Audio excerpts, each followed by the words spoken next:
Ora, naquele filme, o inimigo é encontrado e se descobre que ele possui as almas de todos os personagens, via contaminação por proximidade. O filme se desenrola sob esta tensão de possessão de cada personagem, até seu final culminante, onde só resta um pequeno grupo de trabalhadores apavorados, sem saber quem é o monstro agora e qual deles irá ser o próximo. Neste vídeo que você está para assistir, aquela cena de Carpenter é real, e cada um de nós pode ficar apavorado com a simples presença de um ser humano nas nossas redondezas. Tenha coragem e vá em frente. Assista até o fim.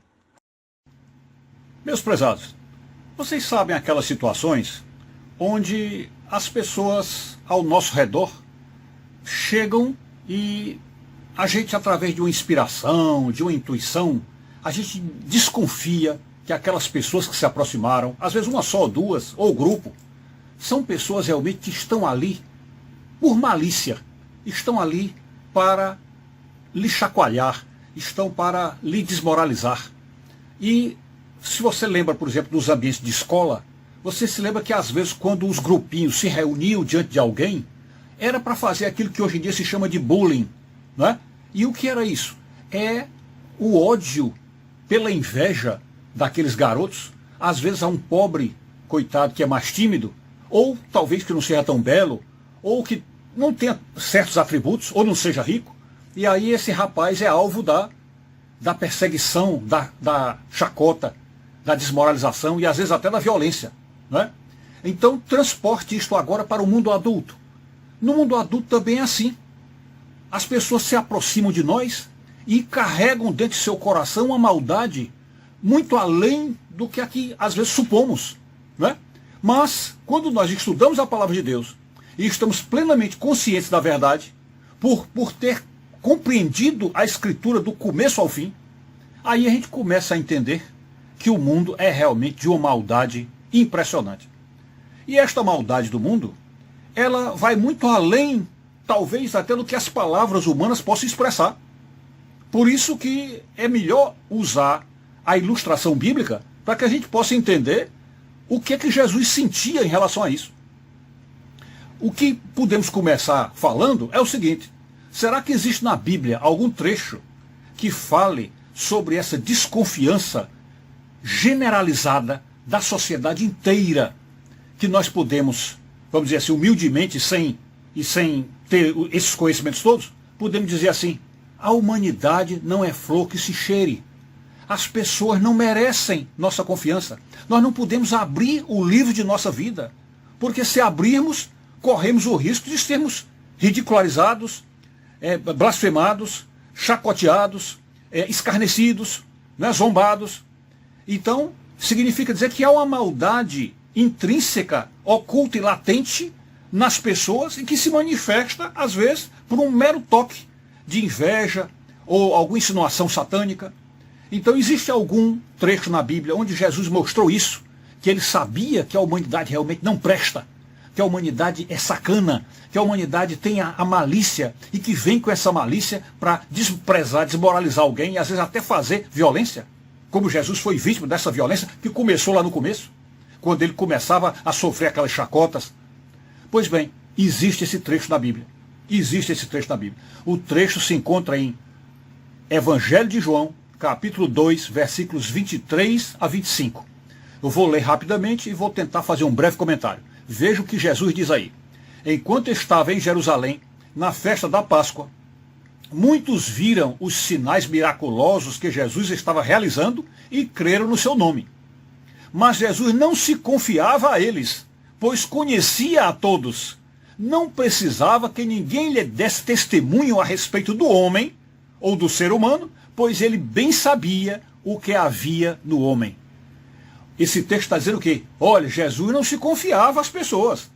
Não se confiava, porque ele sabia a maldade que estava no coração das pessoas. Então é isso que ele está dizendo. Jesus não seria pego pelo bullying, porque Jesus fugia do bullying antes, porque já sabia quem eram as pessoas, já sabiam do que eram capazes. Então quando ele, lá na última ceia, disse para Judas: vai, se o que tens que fazer, fazes logo, ele já sabia de tudo aquilo, toda aquela armação, por toda a maldade humana que ele ia sofrer, todo o ódio despejado em cima dele, de toda a violência, ele já sabia tudo isso. Então a conclusão que nós podemos chegar é de que, quando Jesus citava o ódio das pessoas, ele chegou a dizer uma vez assim, ele disse assim, não vos espanteis, porque se odiaram a mim, imagine a vós. Ou seja, se o mundo vos odiar, não vos espanteis, porque primeiro do que a vós, eles odiaram a mim primeiro. Então, o que está nesse texto, nessa contextura, nesse arrazoado, nesse raciocínio, é nós entendermos que a maldade está no ser humano e faz com que o ser humano odeie o próximo. Quando Jesus insiste naquele primeiro mandamento, que nós devemos amar o próximo como a si mesmo, é límpido e claro, é porque as pessoas não amam os outros. As pessoas tendem ao ódio. E aí nos lembramos do nosso mestre, Dr. C.S. Lewis, quando ele falava do grande pecado, mostrando que o grande pecado é a soberba, aí ele explica claramente, traduzindo num português bem claro, ele dizia, o orgulho é inimizade. O orgulho não é somente um mal comumzinho qualquer, não. O orgulho é inimizade. E quando as pessoas têm orgulho, aí ele diz, todos os seres humanos têm orgulho, e aquele que pensar que não tem orgulho é o mais orgulhoso de todos. Então já ele diz, todos os que têm orgulho, todos têm orgulho, e o orgulho é inimizade. E não é só inimizade entre homem e homem, mas inimizade do homem para Deus.